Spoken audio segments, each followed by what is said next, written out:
Welcome everybody, my name is Marcus Stone, and in this video you will learn how you can add customers, or it's even called logo showcase, of your clients in Site123. So let's start. First, what you want to do is just click here on add new page and let's write here customer.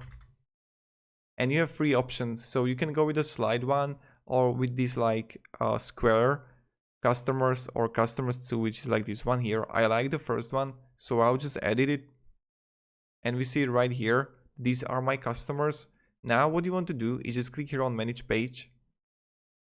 And what you want to do is let's choose the image, choose image upload. And let's choose Baby Yoda.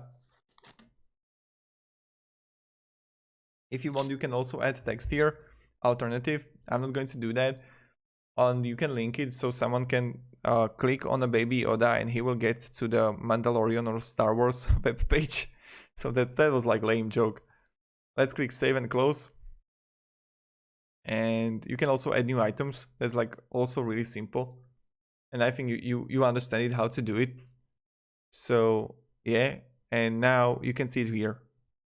Perfect, easy, simple. So this is how you can add logo showcase in Site123. If you have any questions, guys, ask me down below in the comments. I'll try to help you and give you some feedback, guidance. And yeah, thank you everybody. Have a great day and see ya. Goodbye.